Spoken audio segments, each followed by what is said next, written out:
every Tuesday, Thursday and Saturday at 6 p.m.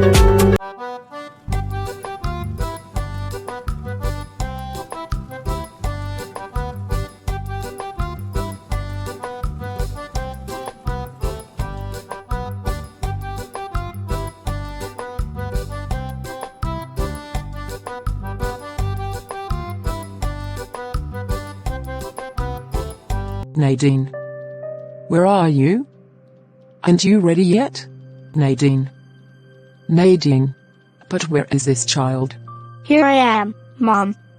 I'm ready. But where have you been? You might be late for class. I was having breakfast, Mom. Okay. Let's go. Bye, Mom. Goodbye, my daughter. Be a good girl.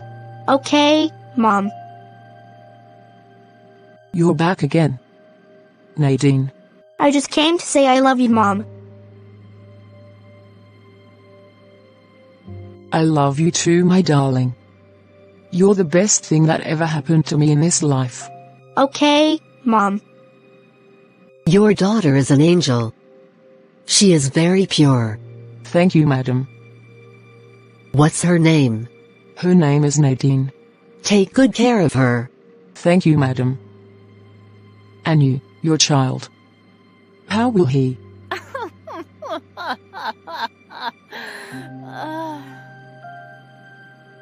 I've never had one. Really? I'm sorry I asked you like that. I shouldn't have. Don't worry, sister. God will do it for you too. I'll never be able to have them anyway. I've already reached menopause. Don't worry, sister. Having a child is not an end in itself. Okay. If you say so. But what are you doing in the school grounds if you don't have any children here? Ah, you're right. I am a cleaning lady looking for a job. I came in this morning for an interview to be recruited as a school cleaner. Okay, I see. Good luck to you. God will see to it that you are recruited. You're very kind. Thank you so much. You're welcome. If you are recruited, I will entrust you with my daughter. You will look after her for me as if you were her granny. All right, ma'am. In fact, I'd make a great granny. I'm going to ask to leave, Granny. Okay, girl. Happy arrival, Dad. Thank you, my dear. What are you doing awake? I didn't expect to find you awake at this hour. I'm reading the storybook that Granny Sarah gave me. Who's Granny Sarah? Don't you know my Granny Sarah? Mom says she's my granny from now on. She's very, very nice to me, Daddy. You're confusing me, Nadine. You don't have any living grannies. Neither mine nor your mother's. They're all dead. No, Dad. She's my granny. Honey? Which granny our daughter is talking about? She's just informed me that Granny has given her a book of stories. Who is it about? Ah, told you. You probably forgot. She was a sterile lady from her school. She had never had any children or grandsons. She's so sweet, you know? A sterile lady from her school? What is she looking for in the school? And how is she my daughter's grandmother? What kind of way is that to ask me a question, darling? I just asked what this sterile old lady is doing in a children's school. Did I say the wrong thing? She's the school cleaner. Okay, I see. We need to clarify things with Nadine. This woman is not her grandmother, but simply a lady from her school who could be her grandmother's age. Nothing more than that. She seems convinced otherwise. Even if that's the case, what's the problem? Our daughter never had the opportunity to get to know her grandparents. If today she calls this kind lady Granny, I don't see any harm in it. Especially as this woman really does treat her like her own granddaughter. And I'm happy to see our daughter so happy. Did you see all the gifts she gave our daughter? I made myself clear. This woman is not our daughter's grandmother, and I don't ever want her to think of her as such again. Besides, I wouldn't want her to take any more presents from a stranger. I don't like it. It's always you with the complications. What's wrong with that? What's wrong with it? What's bad about it, if it makes our daughter happy? I don't want it anymore, I said. Despite Mr. Luck's opposition, his wife had never ceased to regard this lady as their daughter's true grandmother. After all, she was an old person, and it seemed only natural. So the relationship between her daughter and Sarah had continued. But this time discreetly, so that Luck wouldn't find out. Rebecca had even forbidden her daughter to mention Sarah in her father's presence. The secret bond between mother, daughter and grandmother was then forged, lasting for a long time, far from prying eyes. How's Mommy Sarah, Doctor? You're his daughter, aren't you? Yes, Doctor. We've done everything we can, but there's been no improvement. Is that so? But what else do we have to do to make her healthy again? Her case is now beyond our capabilities. I even have my doubts as to whether she can survive another 2 days.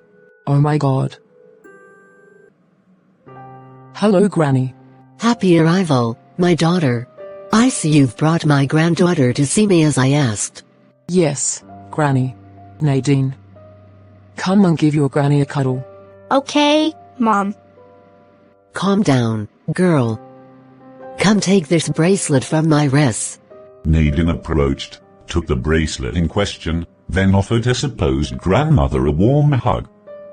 But, sadly, that was the last hug Sarah received from Nadine. She closed her eyes and faded away immediately after this gesture. But why did Granny leave so early? I've only just met her and she's already abandoned me. What's wrong with your daughter? She's been very sad since I came home. Granny Sarah died today in front of her. What? You mean the lady you used to call Granny here? Yes, darling. She was seriously ill. May his soul rest in peace. But how is it that my daughter witnessed her death? How come? I went to greet her yesterday, and she had asked to see our daughter. She knew her time was short. I told you not to let my daughter come into contact with this unknown lady. But darling, this is no time to be angry. We're talking about the death of a human being. Be a little compassionate instead of getting upset. This lady wanted to see our daughter for the last time, and I couldn't refuse her. I'm really sorry, but it was important. I'm sorry for reacting the way I did. I apologize. I'll be in the bedroom. Are you there? Yes, midwife. But what is it? I regret to inform you that you have lost your baby. What? How is that possible? But I'm fine. And the baby, too, I think. No. Your baby has no life. And we need to operate right away. My God. You have authorized your wife's operation. But I would like to tell you that there is a great risk that your wife will become sterile after this operation. Hey? But why? Your wife's situation is complicated. If we are going to save her, it's the only way. Please do everything you can to save my wife. You've made the right choice. Calm down, darling. It's God's will. How can God want this situation? I've become sterile. Have you forgotten what that means? I know, darling. But you're still alive. It was the right thing to do. We already have a child. That's no mean feat. Some people don't even have half a child. Okay. After this sudden loss of pregnancy, there was no shortage of unhappy situations in the home of Rebecca and her husband. Luck has lost the only job he had. Things are getting complicated for them. But what's happening today? I've been losing customers for some time now. My restaurant is always almost empty. Even today it's worse. Not even a fly since morning. What happens? Hello, ma'am. Yes, hello. What would you like? Give me some food. Who's going to feed you? Go far with your scent and your fly. Look how bad you smell, like shit. Yes. I smell like your food smells. What? Get out of here quick before I throw rocks at you. Oh? You've even found someone who cares about your food that doesn't taste so bad, and you're still like... Get out of here, I'm telling you. Crazy woman.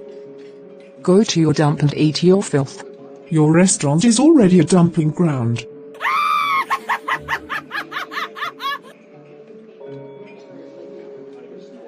In any case, I'm off. Where does she even come from? See how she looks. Finally, my first customer. Welcome, sir. What can I get you to eat? Just jollof rice. Okay. Oh. What smells so bad around here? Somebody's been relieving themselves in here or something. It smells like shit. Really? But I don't feel anything. Isn't it the smell of that crazy woman who stayed behind by chance? Coming through. I'll change your seat, sir. I can't stand the smell. It seems to be everywhere. The smell comes from your food. Why are you selling raw to people? What are you talking about, sir?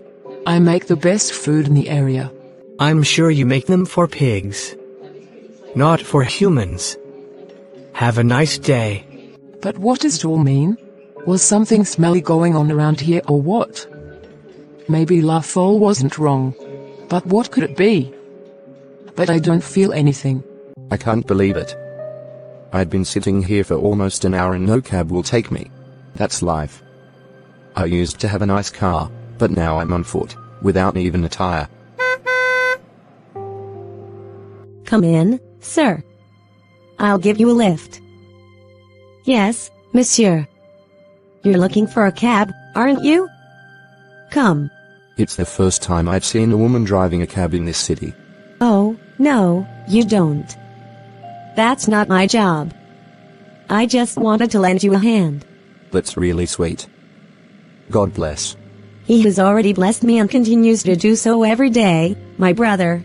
Ah. Okay. You apparently doubt what I just said. But it's true. I am always blessed by God, whether through happy or difficult situations. Do you really mean to tell me that God also blesses us through suffering, misery and all of life's unfortunate situations? God's blessings have no conditions or constraints, sir. The Word of God affirms that the same Lord who blesses the poor is also the one who blesses the rich. He sends rain on the just as well as on the unjust, without distinction. His grace and goodness extend to all, without exception. God blesses us in all circumstances. The breath of life we have is already an unconditional grace from God. It's because you don't know what life's difficulties are that you talk like that. Apparently everything about you is pink. Life isn't rose by any means, my dear. It's made up of the highs and lows in every home. But what makes the difference is the faith we carry every day. And this faith I place in Jesus. Can we change the subject? I have a lot on my mind. Thanks. Okay. Thank you very much. You're welcome. Take my card in front of you. You never know. And know that Jesus loves you. Have a nice day. Good arrival. What's up? You're home earlier than usual today. I think I'll leave the restaurant, darling. It's no good. But how? Why should you? Have you forgotten that I no longer have a job? I know.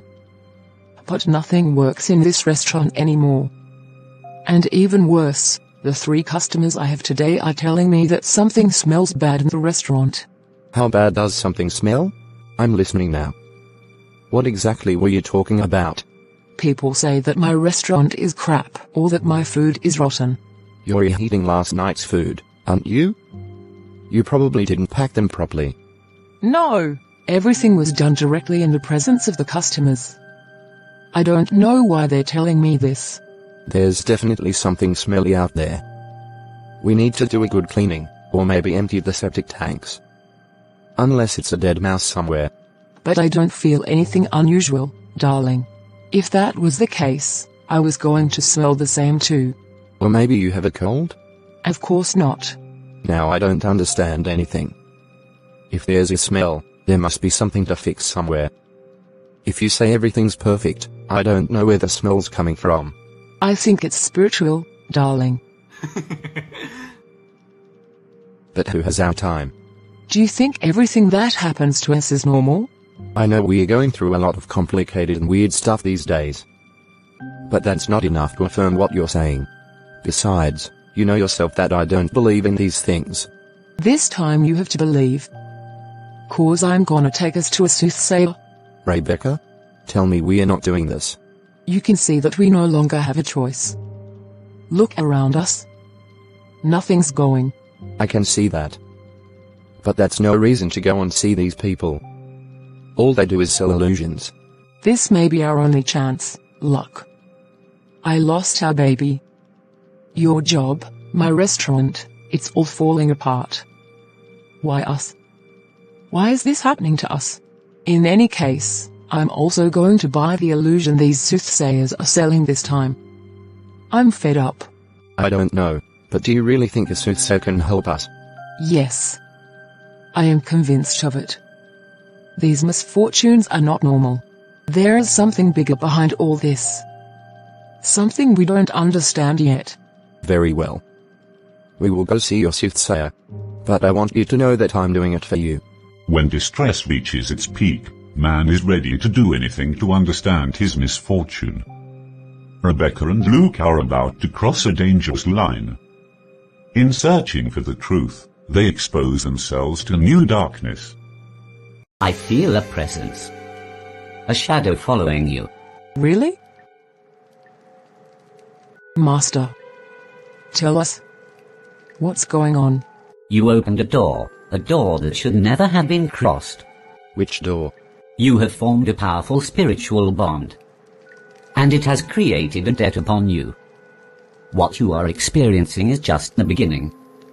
The worst is yet to come. This is nonsense. What you're saying doesn't make any sense. Calm down, darling, and let the fortune teller speak. If you want clear and precise answers, come back tomorrow. I have some permissions to ask first. But know that some truths are too heavy to bear. Excuse me. Get up so we can leave here, darling. I can't stand this man. I wouldn't go back there. I'm not into those lies. But what would it cost us to go back and hear what he has to say? Remember, our life depends on it. Rebecca manages to convince her husband. The next morning, they return to see the fortune teller, but when they arrive, a crowd has gathered in front of the cabin. But what is happening here? He died last night. What? See? This is a sign. We shouldn't be here. We crossed this river for nothing. It's impossible. How can he die so easily? Before he died, he said that darkness does not want to be exposed. What is this story? This is where it gets interesting. Every time someone tries to bring the truth to this couple, they mysteriously die. A coincidence? Certainly not. Will Rebecca and Luke give up their quest, or are they already too deeply involved? Why us? Why every time we approach the truth, it escapes us? It's like there are some things that prevent us from discovering the truth of our life. There is no hidden truth. These are just coincidences. I think it's better not to try to find out anything anymore. No, we need to get to the bottom of this story. I am sure there must be a solution. Let's accept our destiny. It's better. I don't want to waste my energy looking for the impossible anymore.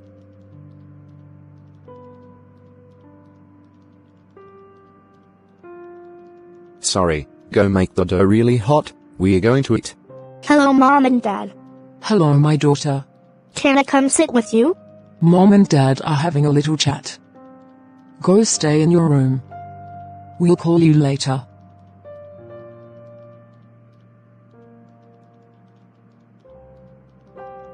Okay, my dear. Come stay with us, Rebecca. Let's forget about your story. Our daughter is here. We'll talk about it later. Why does my stomach hurt so much? Oh Lord. But why is my face so pale? I've even got dark circles under my eyes. But what's dripping on me like that? No, it's not possible. She lifts her nightgown a little and sees that her thighs are covered in blood. Her breath quickens. She approaches the bathtub, quickly wipes off the blood with a towel, thinking it will stop. But no sooner has she finished than the blood starts flowing again, even harder. She starts to panic.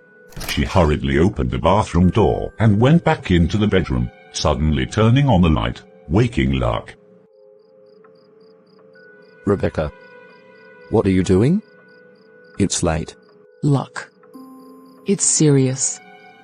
You have to take me to the hospital right away. What's going on? Rebecca lifts her nightgown, showing her legs covered in blood. What's that? Oh, my God. Oh, my God. We are going right away. Sir, we've done all the tests we can. But we don't understand what's happening to your wife. What do you mean, you don't understand? My wife has been bleeding for hours and you can't tell me why? Her uterus shows no apparent injury, no obvious medical condition. Yet, the bleeding won't stop. We've tried several treatments, but nothing works. I don't want to die. No, that's not going to happen. We are going to find a solution. I promise. I'll call a specialist. But I can't hide the fact that this is a very rare case. This doctor doesn't reassure me. They don't seem to be able to find a solution here. I need to calm down a bit. I think I know who can help us. There are illnesses that neither medicine nor science can explain. Evils that defy human logic. And yet, they exist. Is Rebecca simply ill, or is there an invisible hand behind it all? Buck is about to discover a truth that will turn his vision of the world upside down.